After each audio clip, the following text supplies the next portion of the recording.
everyone. Listen to another episode of Let's Talk Sports with Tim McCain. I am here with Clarence McClain of McClain Promotions. How you doing today, sir? I'm good, brother. How you feeling, man?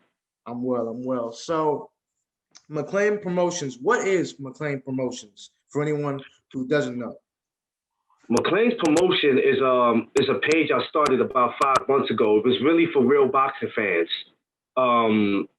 It was something I did because I was in other people's groups and I didn't like it. And I was like, you know what? I want to start something for real boxing fans because everybody's not a real boxing fan. And it's basically me, interviewing and talking to people that we really don't know about. Referees, judges, trainers, professional boxers, amateurs, people you might have never heard of. So what I wanted to do, I wanted to start a platform, not just for the people we know, but for the people that we're not familiar with.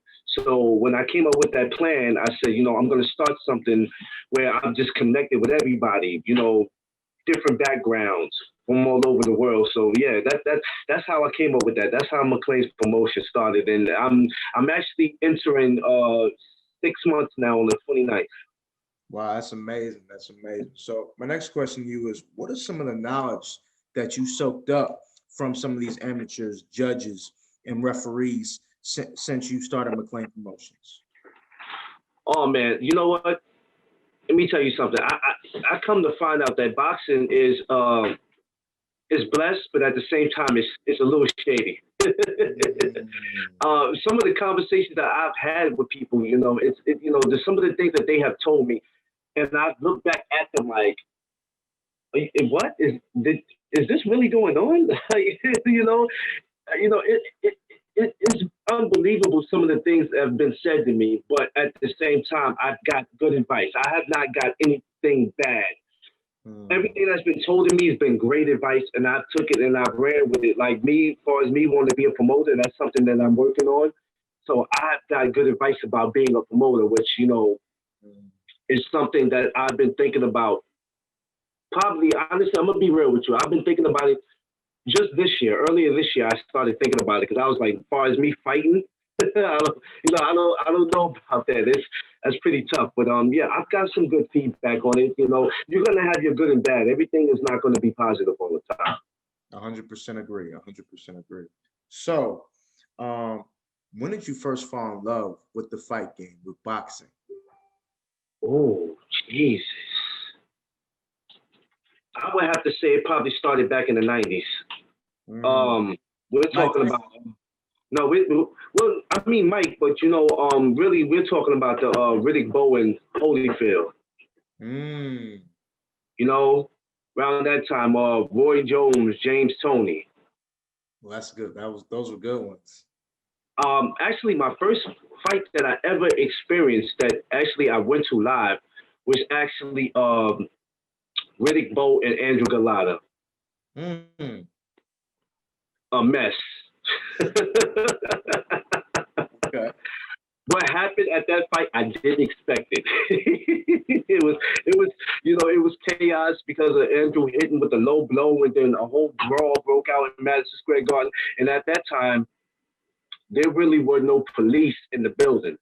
Well, now at these venues, sometimes police have to be in the building because anything could go on. So at that time, by the time the police got there, the damage was done. That's amazing. Yeah. So my next question to you is, what were some of the greatest matchups that you've ever seen live or on TV? And who are your top 5 greatest boxers of all time? Some of the greatest matches I've seen. Yes. Oh my God. I would have to go with well, first of all, I have to go with Holyfield and Riddick Bowe. I gotta go with them. Oh my God, it's so many. I have to go with Roy Jones and James Toney. Sugar Ray Leonard and Hearns. I like that. Let's see. You said 5 now, right? Yes, sir. So what I just gave you 3? Yeah. I gave you 3. Okay. Let's see. Oh man. Mayweather. I'll say Floyd Mayweather and Arturo Gatti. I had like that. That was one of my favorites. That's one of my favorites too. That's one of my I don't favorites. know. People say out of all the fights, why did the I guess because Floyd annihilated him and nobody Yes. expected that. Yes. Let's see. Kevin Kelly and Prince Ahmed. I love that. For some reason, I had loved it. I had loved that. I don't know what it was about it, but I loved it. I guess because Prince at that time, right, he was so entertaining to watch. He was very entertaining. Not just when he talked, he danced. A lot of the things that you see these guys do now, he was doing then. But of course, we all know the real king who started that was Muhammad Ali. Exactly. I think he took that from wrestlers. And I believe he took a lot of his style from wrestlers. Yes. Yes, sir. No, you know what? Let me tell you something. Nobody did it like Muhammad. No. Nobody did it. And there would never, no matter how much these guys try to sound like him, there would never be another Muhammad Ali. And when these guys today can realize that and respect that, they'll be all right, because in their mind, a lot of them think that they might be even better than him, and you're not. There will only be one Muhammad Ali. I agree.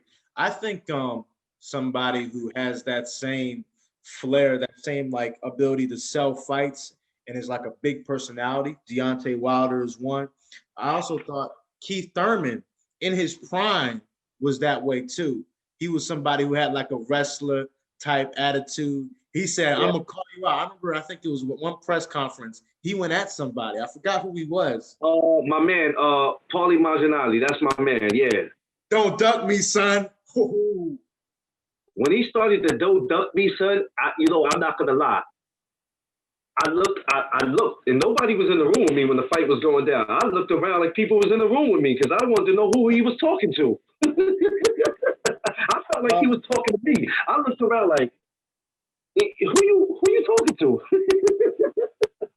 That was amazing.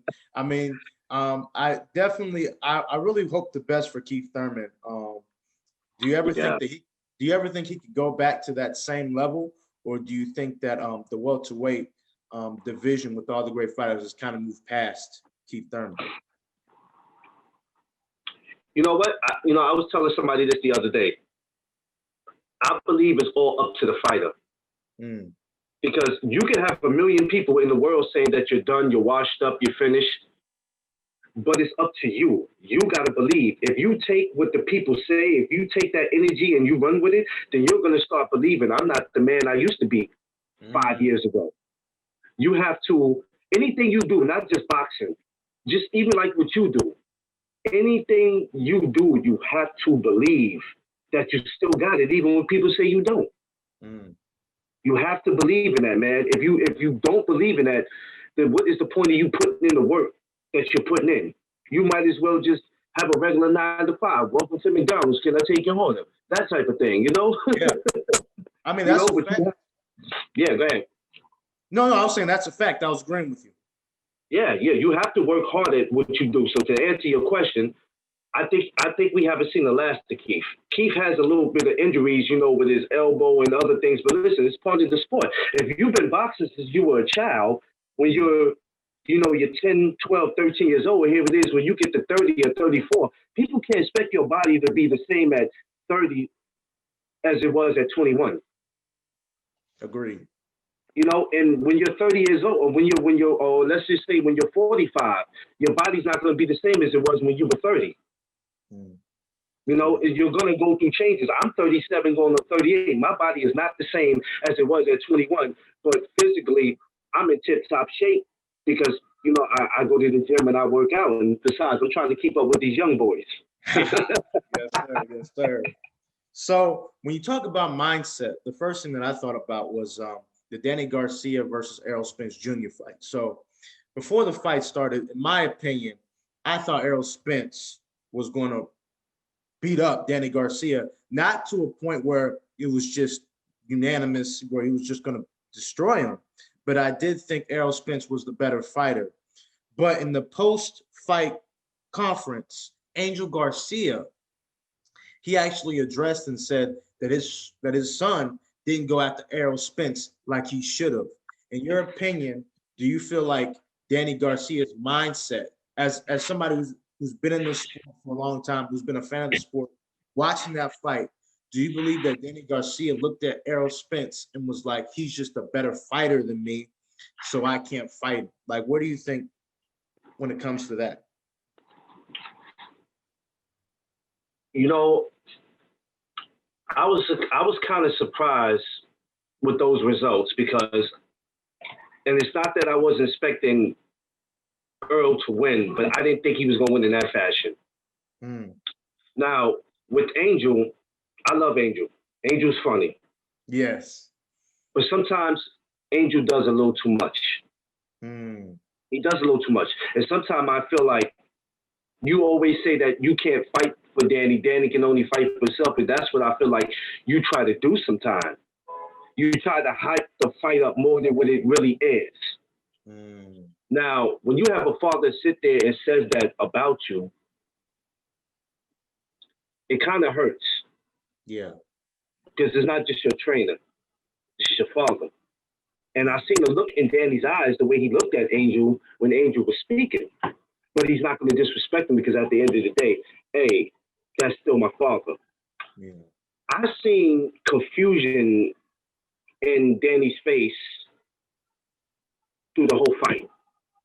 And that's not the first time I've seen confusion in his face. Danny gets to a point where when he starts losing or he loses his game plan, whatever game plan that he has and he comes in there with, for some reason, as the rounds go, that game plan goes out the window, and then you see confusion on his face. Like he looks around looking like, oh my God, what do I do? And we see that in a lot of fighters. Yeah. Like, oh my God. It's like they look to their corner or they look to the commentator like, oh my God, what do I do next? Yeah. I think Danny, go ahead, sorry.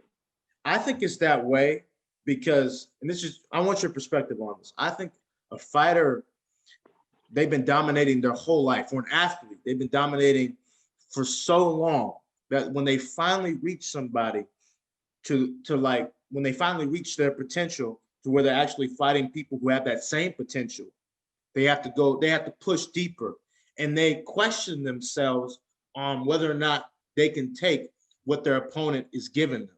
What is your opinion on that? You know what? That makes perfect sense. Let's just say you've been winning all your life. So now, like you said, nobody likes to run into losing.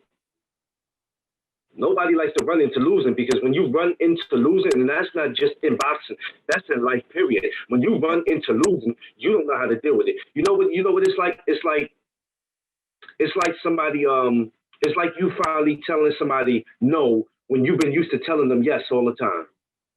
So now when you tell them no, they don't know how to deal with it.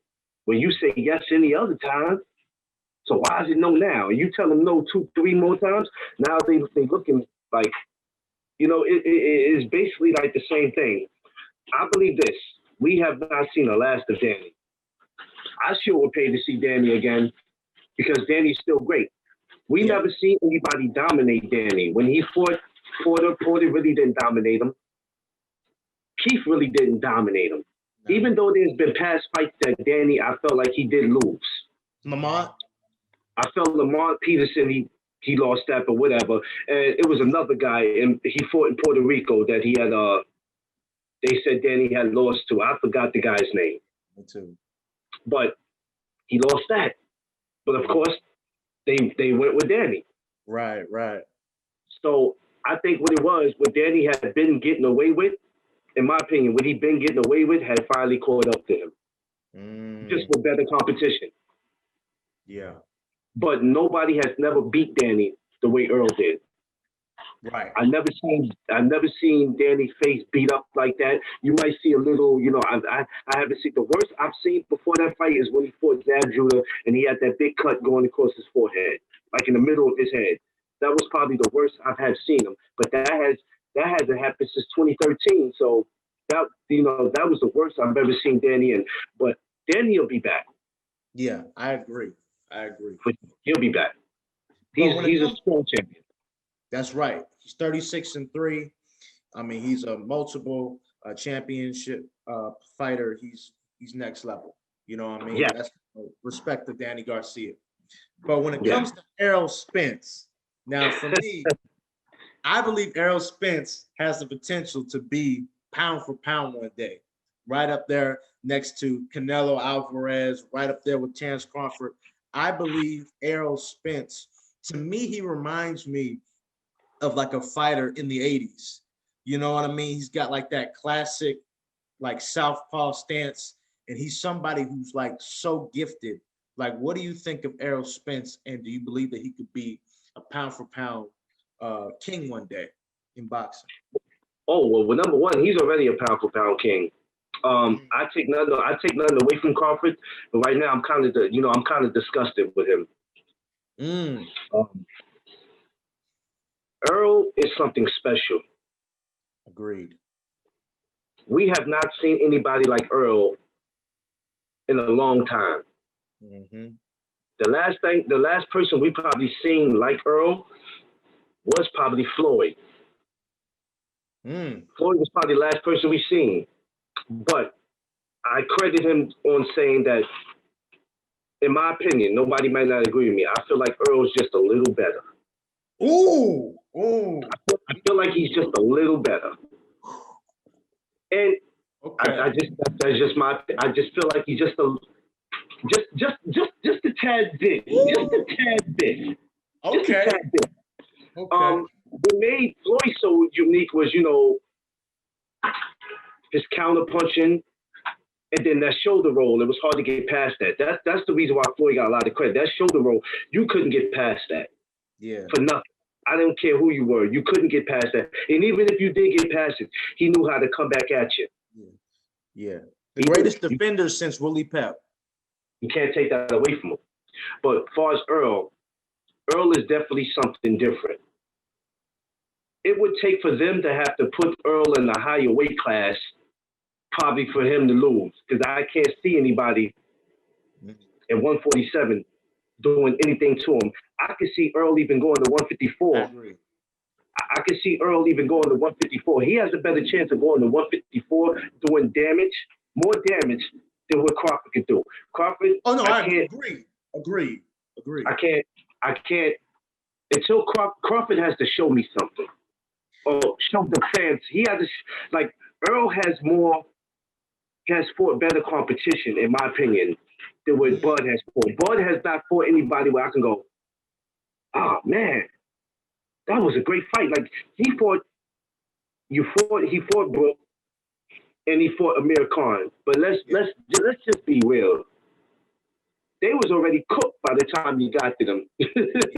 If this would have been maybe 10 years ago, I think it would have been a little different for Crawford. Because let's be real, Amir Khan and Kell Brook in their time were nothing to play with. To be honest, the way I see it is top rank. Um, top rank with, and this is kind of like history repeating itself in a lot of Mhm. ways. Oscar De La Hoya and Floyd Mayweather, Vasily Lomachenko, Terence Crawford. And what I mean Mhm. by is that Oscar De La Oscar De La Hoya, Golden Boy, he was the main seller. He Golden Boy. He was the guy who Bob Arum was pushing. Mayweather felt like he wasn't getting the credit he deserved. Same Yeah. thing. History repeats itself. Vasily Lomachenko, he's on all the commercials. They have documentaries on him. He doesn't even really speak English, but he's promoted more than Terence Crawford is. Terence Crawford is not on those commercials. He's not on those promotional packages. Okay, it's Vasily Lomachenko, and so I think top rank. They're like, okay, we're gonna focus on the cash cow. It doesn't matter, quote unquote, who's the best boxer. Even though I think Vasily Lomachenko is a great boxer, could have been pound for pound maybe, but at the end of the day, I think Terence Crawford, he's got to leave top rank to, in my opinion, to get better fights.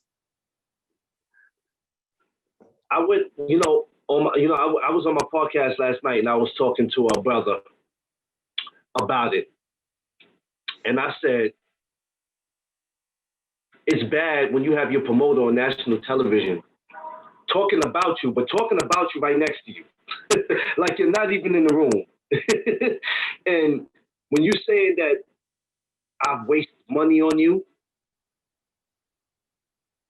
that hey, this is basically what you're saying is this is it. I don't even want you around anymore. Mm. But then turn around and tell me I can't get out of my contract with you until October of next year. No, it doesn't work like that. If you don't want me around, you need to let me go now. Why would you hold me for another year? And I was telling the brother, either I'll pay you to get out of my contract, or we can go to court. But something's got to give, because it's like this, right? It's like you working for somebody right now. You're working for a radio station, and the man that hired you, he doesn't want you around anymore. So if the man doesn't want you around anymore, and he comes to you and he says, Tim, listen, man, I've wasted money on you. I'm out. I'm not getting nothing out of you. You are a waste of time. I could have bought with the money I'm paying you, Tim, I could have bought 3-4 houses.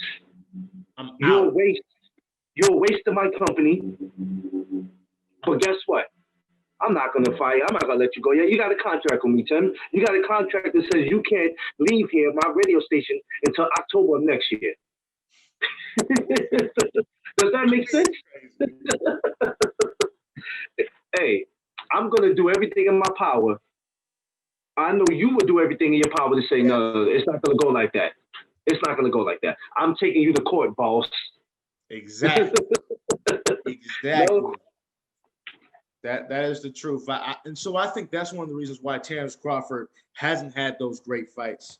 I do think personally, and this is the last boxing conversation, because I do want to get into like your mentality as a business owner. But yes, sir. But my last point when it comes to just boxing talent, when it comes to today, is Canelo Alvarez. I believe Canelo Alvarez at one point was supposed to be the cash cow, the figure in boxing, period. But I think what happened, because when you look at, when he was 21 years old, when he fought Floyd Mayweather, he was 21 years old with 44 fights, 44-0. Okay, he fought Floyd, he fought Miguel Cotto, he knocked down Amir Khan, he was beating all these great fighters. He fought Triple G, go as well, and the chicken happened. And when the chicken happened, I believe Canelo Alvarez would have been the face of boxing, and he would have been a superstar, possibly the biggest sports fighter in the world. What are your thoughts on? I'm not gonna lie. I am a Canelo fan, but there was times, if you don't know the boxing game, then you're just gonna judge. And me, I think that's what I started doing. Even with Crawford, we judge these fighters about who they're fighting and who they're not fighting, but sometimes we have to think. A lot of times it's the promoter, and we don't realize that. We always quick to blame the fighters, and I had to take the time to realize, well, maybe it's not these guys. It's their promoters, politics, whatever you want to call it. In the same situation we just said about Crawford going to court, that's what Canelo ended up doing. And I said, oh, great, smart. At first, I believe it didn't go well for him. I think the first time he went, something happened. I don't know. I don't know. I think he had to turn around and go again. To me, Canelo is still the face. The problem is we're just tired of seeing these boring fights. We're tired of seeing these fights that we know you're going to win before the pay-per-view even starts. It's sad when you can sit there and say, well, I'm going to order it just so I can see him bash this guy, because that's what happens. We're ready to, I got this thing that I said I'm going to start doing. It's called no ducking, which means next year, because this year is over with. So next year is no ducking. Everybody who's been ducking and dodging, it's time to fight. Now, I would love to see Canelo and Charlo. Ooh, I like that. I've been craving for it. Is it going to happen? We don't know, because it seems like I felt like Golden Boy was protecting him. because it should have happened. It should have happened. And my thing is, a promoter job is to promote. A fighter job is to fight. So a promoter and a fighter, I'm sure at some point are not going to always see eye to eye. No. But if I'm the fighter, you're not going to sit there and tell me who I'm going to fight and who I'm not going to fight. Because if you can't give me that fight, then maybe it's time for you to go. I'm going to make it happen the best way I can. If I got to throw all the money at you. Now, it's the same as a promoter. My job is if you come to me and I'm a promoter, hey, listen, I'm going to try to get you that fight, champ. We gonna try to see what we going to do, champ. I'll do everything, make all the phone calls. I'll do whatever I can. But a lot of these promoters are like, that fight don't make sense. They're trying to protect their investment. Yeah. They'll sit there and say, champ, no, why don't we fight, what's that guy? What's the guy from LA? Let's fight Bastion Booger. You know, some guy you never even heard of. You know what I'm saying? The guy be 30-10. And you know what I mean? It's like you're fighting no-name people, but I think that's what it is. These fighters and these promoters have to start coming to some agreement. And if you can't, then you have to make the best move, which is you have to leave that promoter and go elsewhere, because let me tell you something, this sport is not promised forever. And at some point, you got to walk away from it. Everybody's not going to be like Bernard Hopkins. They're not going to be 50-something years old and still been able to fight. At some point, you got to walk away from it. You know, and when you walk away, do you want to walk away satisfied because you made a legacy? Or do you want to walk away and just say, well, I made enough money. The money's cool. But I'm fighting for legacy at the same time.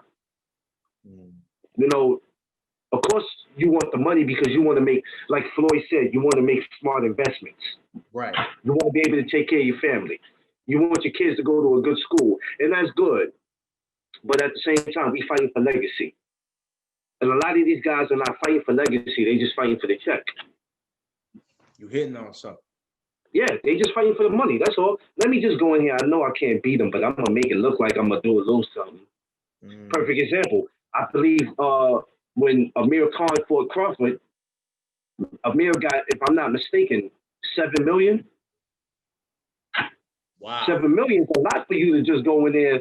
Oh, man, you know what? I'm going to go in there and get hit up a little bit because technically I can't do nothing. But I'm going to do a little something, and then I'm going to fake an injury, and I'm just going to go home a paid man. It's nothing to go in there and get hit with a shot, but that shot might not even be that hard. Because you're just saying, I'm going to just get in there and get out of here. Just like the guys who fought Mike Tyson back in the 80s. I'm getting paid a good piece of change. I know I can't beat Mike, so guess what? The first hit, that's it. Wow. You dropping knowledge. Yeah, man. Okay. It's crazy. We have to get back. We have to get back to the days, the 90s and the 80s and the 70s. We got to get back to where we was fighting for legacy. Nobody's doing that today anymore. Yeah. I mean, look at what's going on. If you look back, we got YouTubers coming in.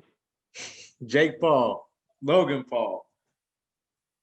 I mean, it's getting goofy out there. I honestly think, and I was talking to a relative about this, and I was saying, yo, if Floyd Mayweather loses to Logan Paul, he loses all credibility. And my relative was like, he almost loses credibility by taking the fight. Yeah. And I became a boxing fan because of Floyd Mayweather. But I do think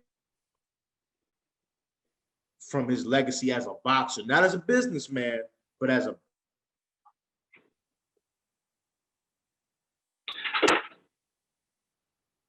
it's a dumb move. It's a dumb move. People try to say, you know, Floyd's about that money. I said, listen, he's already a promoter.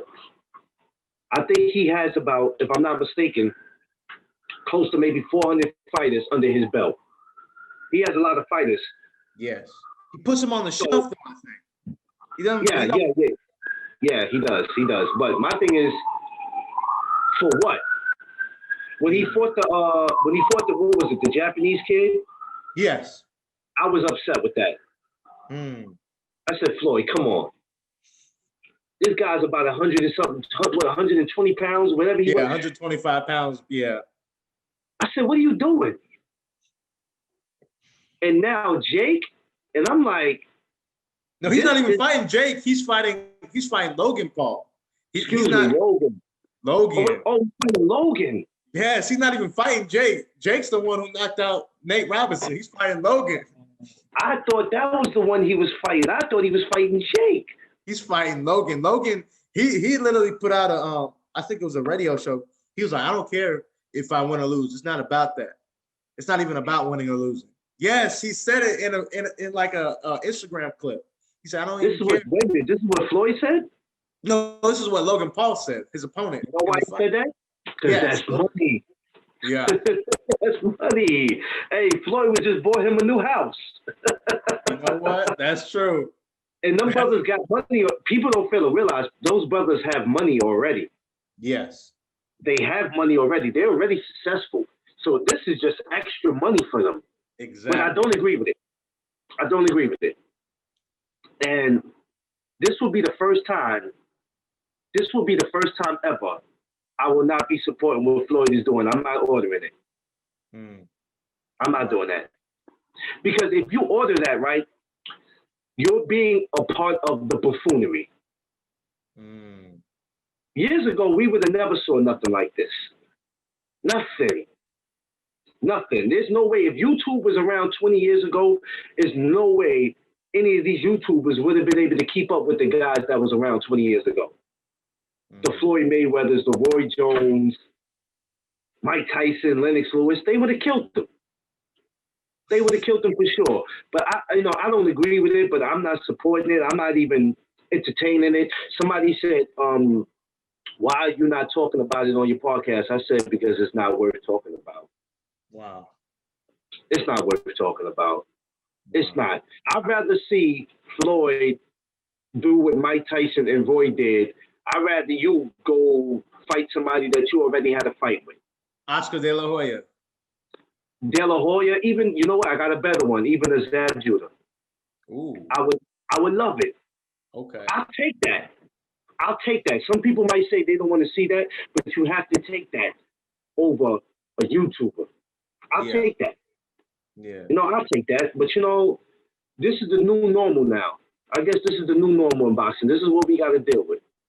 Yeah, there's when it comes to boxing, I feel like boxing was one of America's great sports, and it was one of the first sports where African Americans really like dominated and like spoke their voice. I mean, we had Jack Johnson, heavyweight champion of the world, in the early 1900s, just killing everybody, marrying all the white women, getting everybody mad. And then we had Muhammad Ali, and before we even had Muhammad Ali, we had other great fighters. And it's just like, I just feel like the essence of boxing, the spirit of boxing has left, and we have to regain. I don't know how we can get that same spirit back. I'm going to tell you how we're going to get it back, honestly. We have to get rid of some of the people that's in it. And I don't mean fighters. I'm just talking about, if you know what I mean, we got to get rid of some of the people that's in it. Some promoters need to go. I'm sorry. The politics, I mean, we can't get rid of them. They're always going to be around. There's nothing it's not much we can do about it. But I feel like boxing is still much alive. But you know what boxing is? It's like, it's half boxing and it's half WWF, like wrestling. You got some time when it's real, and then you got the fake, and then you got the soap opera. All these guys are going on social media when they want to fight each other. Everybody want to sound like Hulk Hogan now. If you look at it right, you see better fights on social media than you see actually in the ring. Like, if you ever see how these fighters go at it on Twitter, they spend so much time bashing each other. I'm like, what are you doing? If we gonna fight, let's fight. Yeah.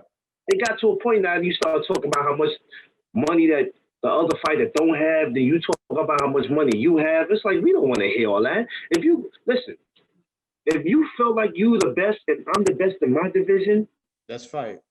let's set it up. Yeah. Let's stop this. Let's stop this social media crap. Because me, honestly, I'm an '80s baby. I didn't come up in social media. I didn't come up in that. We came up in the era when it was an issue, and you saw that man. Then whatever you was walking around talking about that man, you better have repeated it to that man when you saw him. Mike Tyson mid-screen. Exactly. Exactly. There was no social media. If I told somebody a long time ago, right? I said, if there was social media in my era, there'd be a lot of people not here today. Because how my era was, listen, we did this and we did this. And if you had something to say to somebody, you better have said it to their face. Wow. So we got to get back to that. A lot of these guys are just on social media and they clout chasing. That's all they doing. They clout chasing.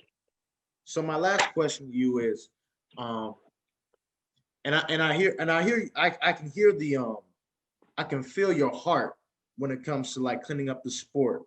As someone who wants to become a promoter one day, how do you see McClain Promotions in the future, and how will it benefit and help the sport of boxing? Oh man, I could see my promotion doing real good. And I'm not going to say real good because it's mine. I could see my promotion being fair. And what I mean by being fair is a lot of these promoters are not looking out for these fighters. And my thing is, when it's all said and done and the smoke clears and you retired, and it's time to do whatever it is that you're going to do after boxing, I want you to be able to be satisfied knowing that I took care of you. You understand what I'm saying? Now, the thing is this. Whatever you do with your money is your business. I can't take care of you for the rest of your life. Right. That's not my job. You're a man. I don't want to get off a topic. I'm going to jump back to promotions real quick, but a lot of people bashed Don King, but I had to realize just recently, somebody told me this. Don King took care of a lot of people, a lot of fighters, and a lot of fighters messed up their money. And when they mess up their money, then they come back to you because they figure you're obligated to pay them because you are a promoter. So if you give me $5,000 a day and I blow that $5,000 in the week, you're supposed to be able to give me another $5,000 when I come back to see you. It don't work like that. McClain's promotion is something where I don't want to just take care of the fighter. I want to be able to take care of the family. I want you to be able to live good. That's all I want. The same way I'm taking care of my family, I want to be able to take care of yours. I don't want to be able to, what I don't want to do is cheat you. I don't want to take all the money and just worry about feeding my family, feed my wife, feed my kids. But at the same time, I'm not worried about you. Because you have a family to feed. Even if you don't have a family to feed, you have no kids, regardless, you still have to eat, you still have to pay bills. A lot of these promoters are just worried about checks. That's all. They give the fighter gets what he gets, and that's it. I have a family to worry about, but that fighter has a family to worry about too. You have to be fair. And at the end of the day, when it's all said and done and the smoke clears, I want you to be good when you leave the sport. Now, like I said, whatever you do with the money, don't call me. Because my number would have been changed by then. I feel you. I definitely feel you on that. Well, hey, God bless you, man. I cannot wait to see McClain Promotions' future, man. I believe that you have a heart for people, a heart for boxing, and I cannot wait to see what happens for you. before we get off too, I got another thing that I was rapping you about the other day. I got a thing I'm doing on Facebook now where I got this thing. I'm gonna have people repping their city from different parts of the world. I want people to tune in so they can come on my live, and I want them to give me some description about their city and about what's going on. Because, like I said, in New York, I'm from New York, and here we're spoiled. So it's like here, everything we need is right here for us. But a lot of other places, it's not unfortunate. They don't have that. Yeah. There's really some people out here in the world struggling, and you won't know that if you won't step out your comfort zone. See, I could be selfish and say, you know what? I don't care about nobody in Texas. I don't care about nobody in North Carolina. I don't care about nobody in St. Louis. They're not my people. I could care less. But that's not right. That's not right. There's people around this world who are struggling, especially around this time. This coronavirus really hit us, and we wasn't prepared for it. No, not at all. We weren't prepared. And there were some people struggling, mind you, before this virus. This virus made it much worse. Wow. So I want to reach out to some people and have them give me a little description on their city and not just talk boxing, but what can I do to help? I want to do this thing next year. I told my wife, if not next year, then maybe the year after, because I have to see how the virus goes. I want to start taking a tour around the city, around different cities to help people. Just give a helping hand. Rather if it's serving food for Thanksgiving, Christmas, giving out toys, whatever the case may be. That's what I want to do. So I'll say sometime, not next week, but the week after. That's what I'm going to do on my podcast. So if you're free, man, you got to check into that. Absolutely. Hey, I'm down. Where can people find you on social media and all that? Well, first of all, on Instagram, you can find me on Instagram, McClain Clarence, and you can find me on Facebook, Clarence McClain, and you can go into McClain's promotion. All you have to do is just type it in, and it'll come up. And January 9th, I'll be officially moving to YouTube. Wow.